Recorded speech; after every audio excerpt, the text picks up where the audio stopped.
여러분 안녕하십니까? 백만개미 한세구입니다. 7월 20일 화요일 시장 정리하겠습니다. 지난밤에 미국 시장이 큰 폭으로 빠졌죠. 3대 지수는 물론이고 뭐 러셀 2000 같은 중소형주 섹터까지 모두 주저앉는 그런 모습을 보였습니다. 그래서 다우가 2% 이상 제일 많이 빠졌고 S&P 500이 1.59%, 나스닥은 한 1% 정도 이렇게 하락하는 그런 모습으로 시장을 끝냈습니다. 근데 역시 원인은 이제 우리가 늘 걱정하던 두 가지였죠.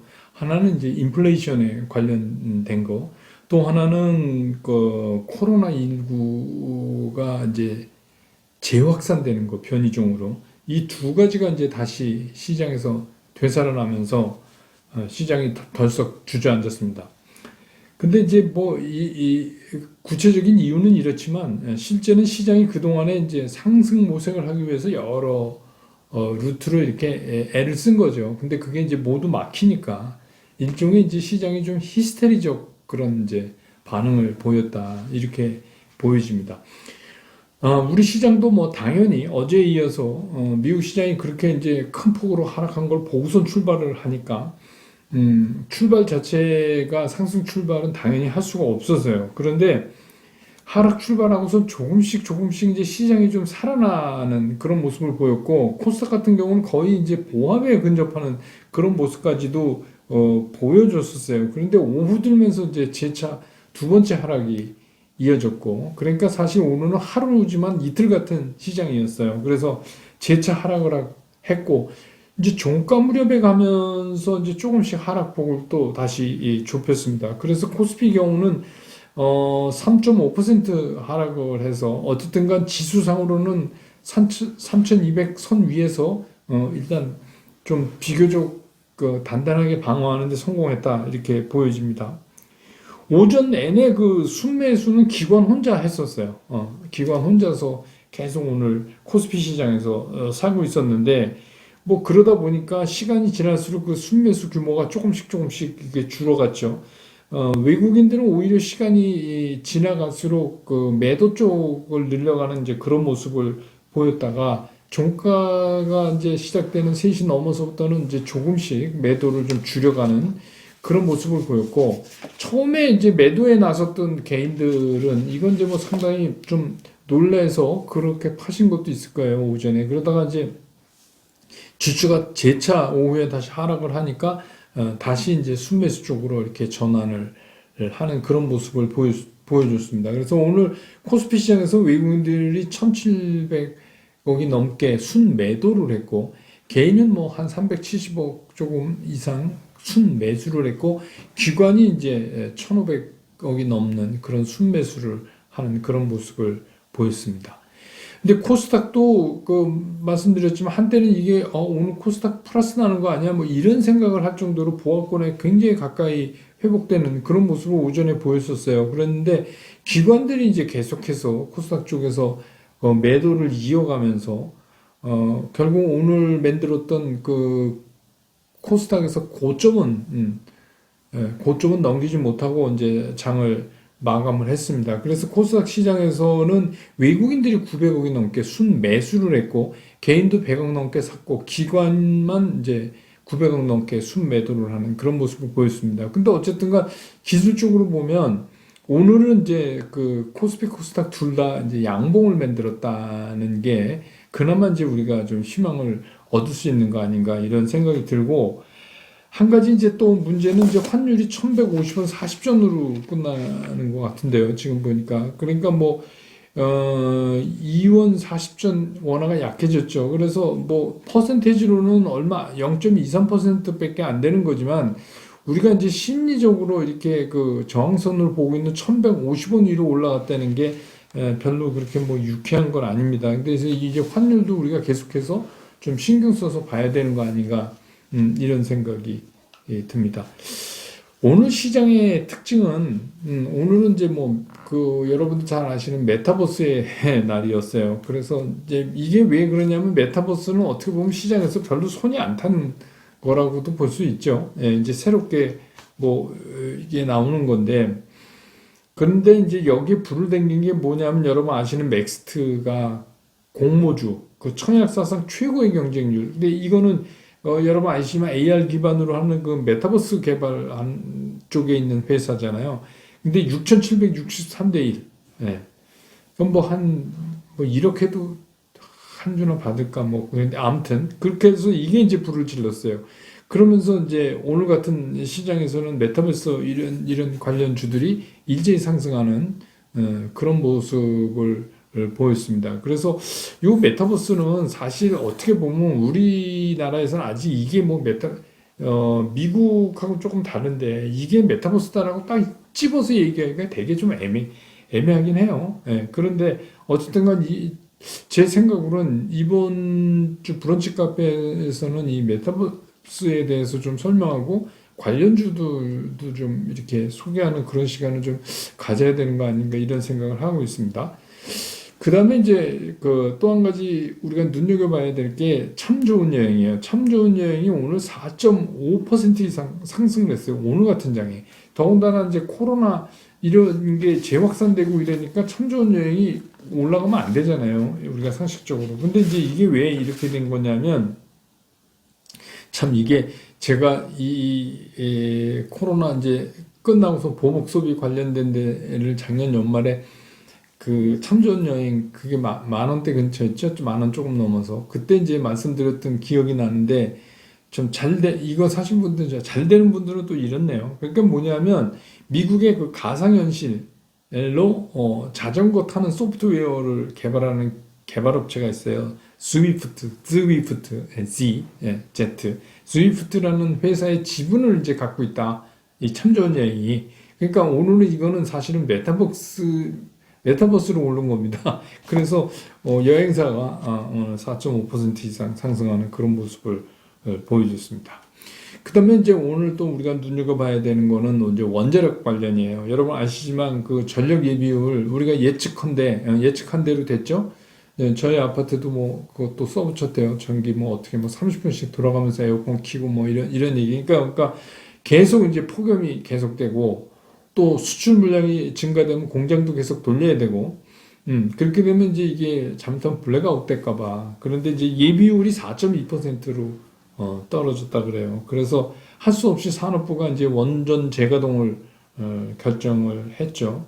그래서 이제 뭐 신월성 1호기, 그 월성 3호기는 이미 돌아가고 있고 신고리 4호기도 곧 이제 돌린답니다. 그러니까 이게 이제 결국 이 얘기는 제가 이제 그 대선 관련 정책 쪽에 있는 그런 주식들 중에 하나가 건설하고 이 원전 관련이었잖아요. 이제 원전 관련은 이거 얘기 안 할 수가 없어요. 이제 올해 같은 이런 경우가 또 나오니까. 그러니까 이제 이게 굉장히 중요한 이슈로 등장하게 됐어요. 그러니까 대선도 이제 여러분 보세요.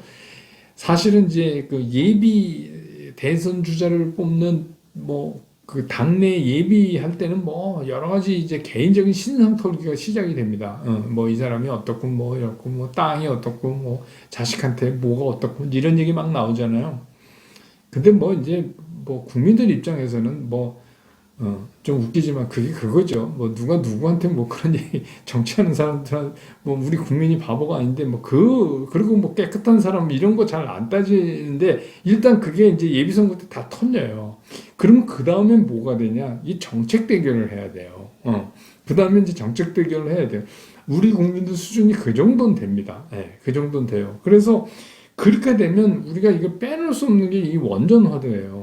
이제 계속해서 뭐 전기차로 막, 나 이게 전기차를 샀는데, 친환경에 동참하려고, 근데 전기값이 많이 오르면, 그럼 어떡하죠?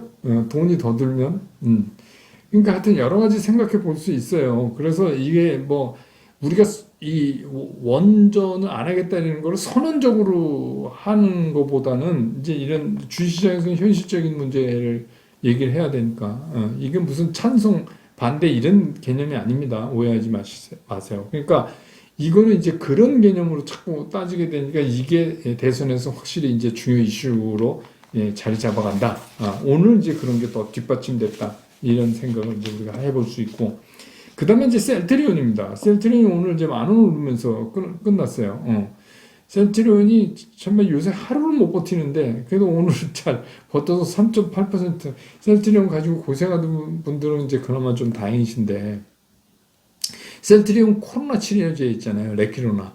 이게 인도네시아에서 긴급 사용 승인을 받았답니다. 그래서 이제 이럴 것 같아요.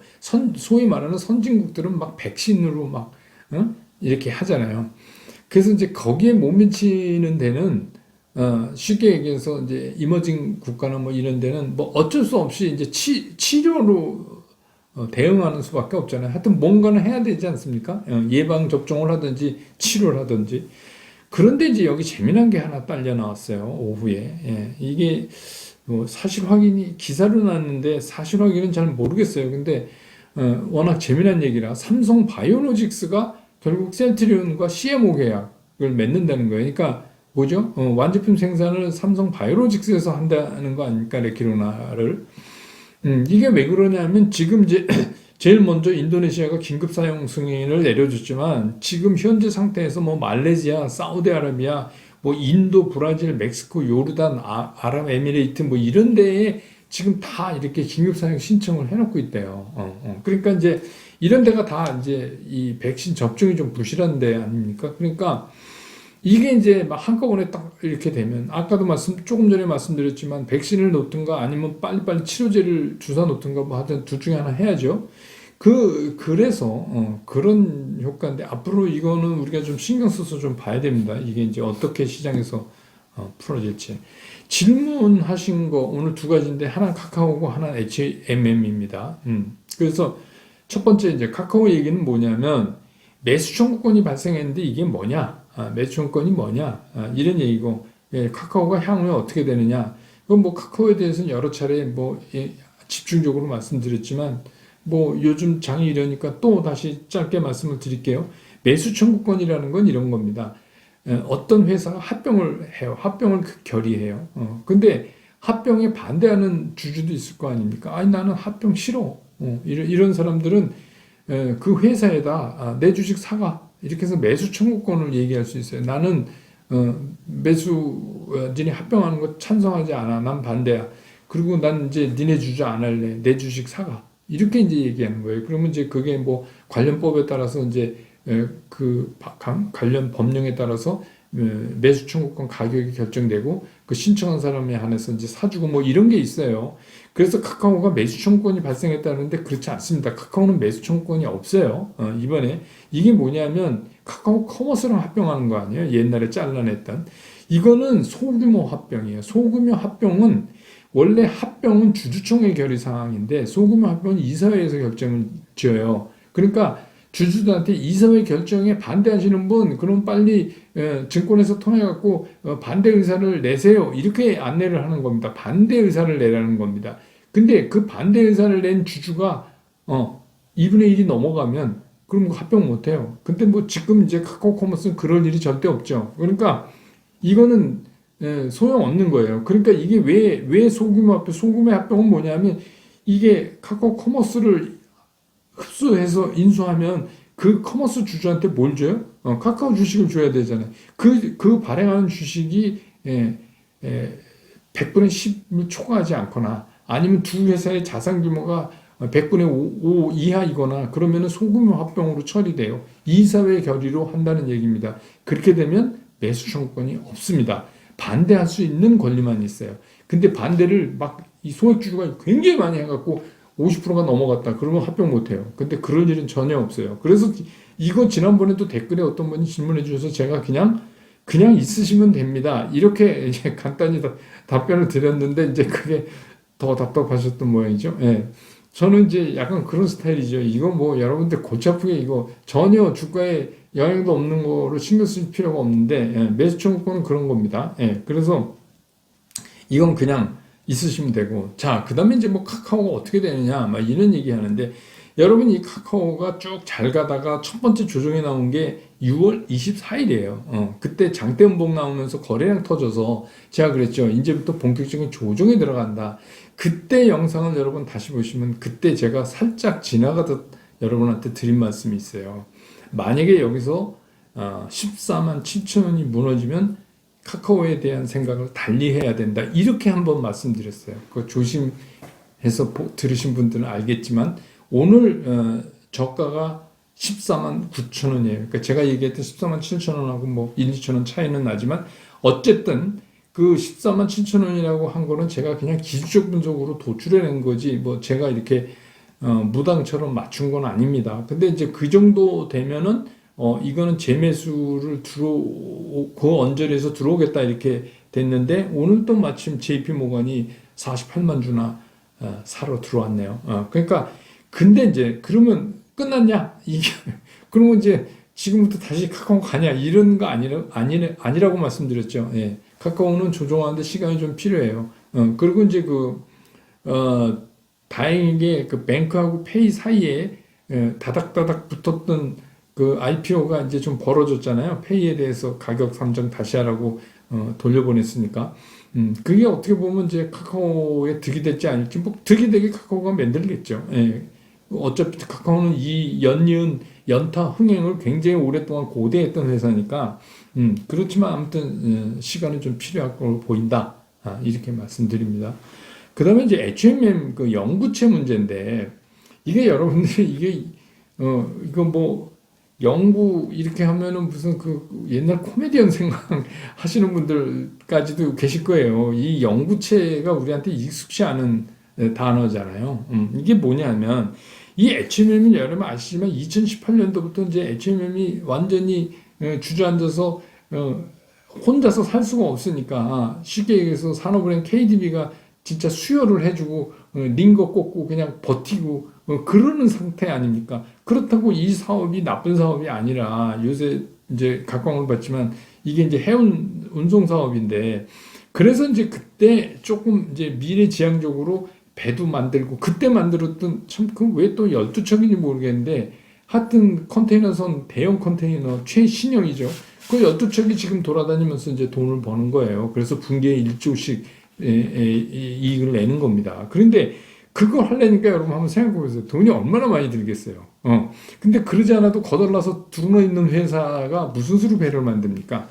그러면 이제 뭐 산업은행이 거기다가 계속해서 돈을 지원하면 돈을 그냥 줄 수가 없잖아요. 그러면 어떻게 해요? 채권 발행해야 되잖아요. 근데 채권을 계속 발행하면 부채 비율이 엄청나게 올라가요. 천문학적으로 올라가요. 그러니까 뭐 이런 회사가 없는 거죠. 이런 엉망진창을 만들 수가 없으니까 이제 그때 아이디어를 낸 게 뭐냐면 영구채예요. 영구채는 부채 계정에 안 잡아도 되는 거거든요. 왜 그러냐면 이름이 영구잖아요. 그게 30년 이상 영구히 끌고 가는 거예요. 그때까지 안 갚아도 되는 거예요. 그러니까 이거를 부채적 개념으로 안 볼 수도 있는 거예요. 그러니까 어떻게 돼요? 부채 비율을 방어하면서 돈을 확보할 수가 있죠. 그래서 이제 영구채를 찍은 거예요. 근데 이제 영구채의 문제가 뭐냐면, 그럼 이런 불리한 영구채를 누가 사겠어요? 그럼 산업은행이 샀겠죠. 살려야 되니까. 그런데 조건이 가혹해요. 이게 막 누진 레이트예요. 그러니까 이자율이 누진 레이트. 처음엔 뭐 얼마 안 되다가 뭐 5년 지나면 또 얼마 올리고 10년 지나면 이게 최고가 제가 알기로 10%까지 연 10%까지 올라가는 거예요. 그러니까 이제 뭐 쉽게 얘기하면 돈은 금방 구해지지만 우리가 생각할 때 이제 고리대금 같이 보이잖아요.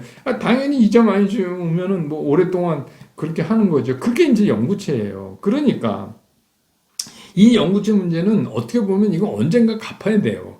영구채라고 해서 영구히 간다고 해서 이게 끝까지 안 갚는 건 아니고 대개 이제 2050년 금방 뭐 48년서부터 이제 막 만기가 되겠죠. 이게 6차례가 걸쳐서 발행해서 3조 가까이 되는데 그러면 이제 그때부터 막 이렇게 이제 갚아야 되는 거 아닙니까? 어쨌든 누가 갚아요? HMM이 갚아야죠. 자기네가 발행했으니까.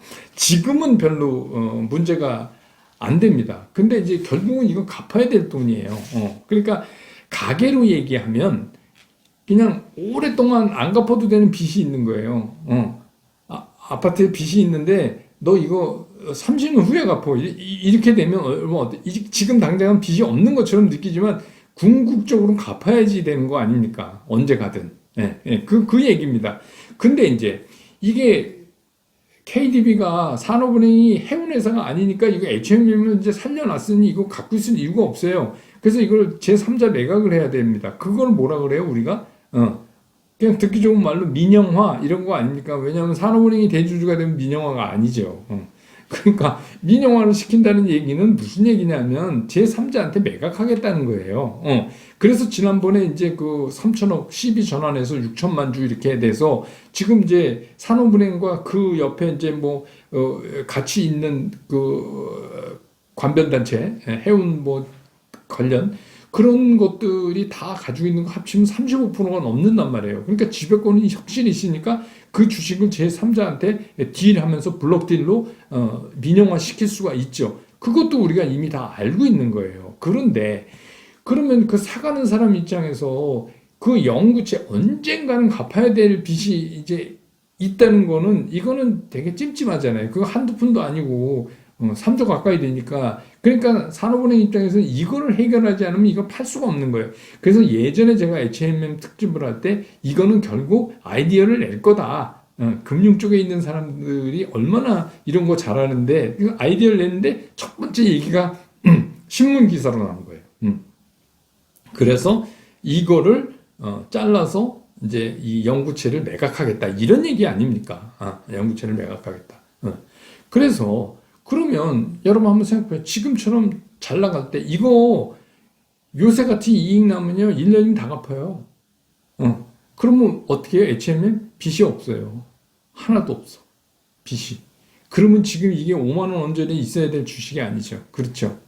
그 얘기입니다. 그런데 이거를 뭐 어떤 기자가 악의적 기사를 썼다 무슨 뭐 공매도의 앞잡이냐 뭐 이랬는데 그런 건 아니고요. 그냥 이제 어떻게 뭐 취재하다 보니까 제 생각인데 빨리 알은 것 같아요. 근데 산업은행이 이제 공식적으로는 그런 거 없다 이렇게 얘기했어요. 그럼 공식적으로 없다 그래야지 있다 그러면 이거 엉망진창 되잖아요. 야 이거 뭐 이거 파는구나 이제 3자 매각하는구나 뭐 이렇게. 근데 이제 이게 돈 벌 때 갚아야 된다는 거는 이미 예견된 사건이에요. 그래서 하나도 HMM은 새로운 게 없어요. 이건 다 뭐 주식시장 조금만 아는 사람이면 다 예견된 일인데 이제 공매도 세력들 입장에서 이참에 좀 더 밀어서 수익을 내보자 뭐 이렇게 했겠지만 이제 오늘도 보니까 뭐 그렇게 해서 막 때려대는데 별로 위치가 안 좋아요. 그래서 이거는 이제 뭐 제가 보면 하여튼 희대의 사연을 가진 주식이 될 것 같아요. 이 공매도와 아닌 거의 싸움이 진짜 해서 한쪽은 굉장히 치명타를 입지 않을까 이런 생각을 저도 들어요. 근데 이제 한 가지 분명한 건 늘 말씀드리지만 실적은 공매도 편이 아니에요. 그거는 이제 우리가 좀 기억하고 있을 필요가 있습니다. 그런 식으로 한번 HMM은 좀 보시면 어떨까. 이건 뭐 영구채 새로운 사실이 아니에요. 다 알고 있던 겁니다. 시장 얘기하죠. 시간이 많이 갔는데 시장 걱정은 말씀드린 대로 두 가지예요. 인플레이션 걱정을 하는데 결국은 이거는 뭐냐면 인플레이션 하면 경기 둔화. 그러니까 어제 그 10년 국채 미국 금리가 1.181로 수익률이 그렇게 툭 떨어졌어요. 그게 뭐예요? 채권값이 오른 거죠. 하루에 얼마요? 9.15%가 채권값이 올랐어요. 그게 뭐냐면 이 위험자산인 주식보다 안전자산인 채권을 택하겠다 하는 그게 의중이 나온 거잖아요. 안전자산 선호라는 게. 그러니까 이제 이런 것들도 결국 경기도나 인플레이션, 경기도나 이런 것들이 다 맞물려 있는데 여기서 이제 한 가지 이렇게 되니까 테이퍼링에 대해서 경기도나 때문에 쉽게 얘기를 할 수가 없는 상황이 됐어요. 근데 이제 여러분 기억하시겠지만 얼마 6월 말인가 7월 초인가 뭐 미국 바이든 대통령이 초당적 협력을 해서 공화민주 뭐 양 의원들에서 SOC 뭐 이거 통과시킨다 그랬는데 독립기념일 전에 통과한다 그러는데 아직도 깜깜순식이에요. 그래서 미국도 이제 공화당이 이제 계속 안 하는 거죠. 그래서 공화당은 이제 인플레이션 때문에 더 돈 풀면 안 된다. 이제 이런 거고. 근데 이제 이렇게 되니까 조금 이제 공화당 목소리가 좀 줄어들게 생겼어요. 그래서 만약에 이제 이게 또 통과될 수도 있어요. 빨리. 그 다음에 또 한 가지 이제 코로나19 재확산인데 여러분 아시지만 이제 그 기폭제가 영국 그 존슨 총리가 또 다시 이제 확진 판정을 받고 격리되고 보건부 장관도 그렇게 됐다 그래요. 그래서 그리고 이제 여러분 아시지만 어제 밤인가부로 영국은 모든 그 락다운 해결했잖아요.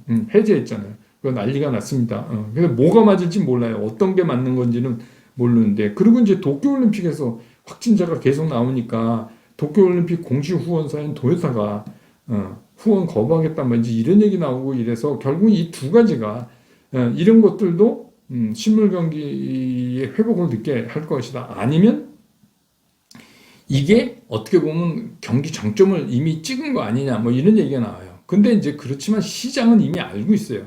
이번에 경기 정점이라고 우리 얘기 뭐 리세션이라고도 얘기하고 여러 사람인데 이건 다소 과장된 거다. 그래서 결국은 미국도 이런 게 계속되면 대규모 예산이 통과될 수밖에 없지 않느냐. 그래서 시장은 이거를 이제 동력화하고 싶어 하는 거예요. 이걸 모멘텀화.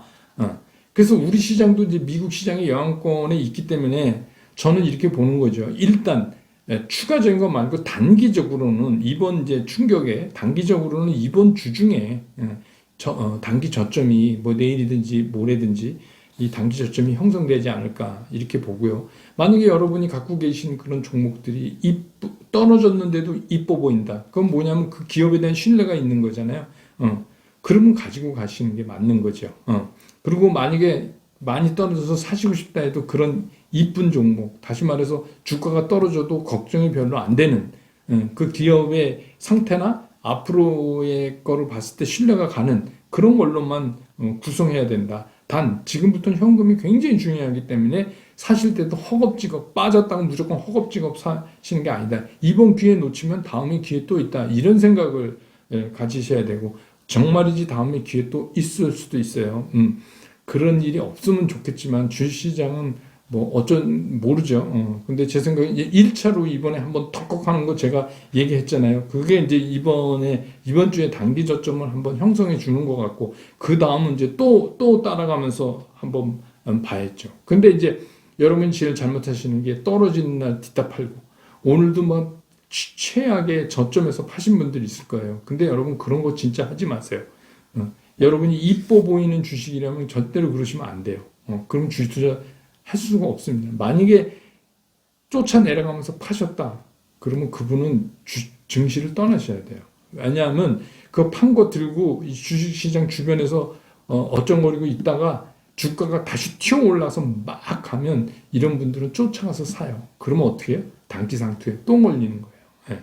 그러니까 이거를 꼭 기억하시기 바랍니다. 그러니까 지금은 너무 시장에서 흔히 있는 일이에요. 지금 이건 변수는 일이 아닙니다. 여러분은 놀랬을 수 있지만 변수는 일이 아니에요. 작년 시장이 아니니까. 그러니까 이거를 우리가 잘 이용해서 전략을 짜면 되는 겁니다. 자, 그래서 오늘 영상은 이렇게 줄이고요. 저는 또 내일 시장 끝난 다음에 다시 정리해서 여러분 곁으로 돌아오겠습니다. 여러분 고맙습니다.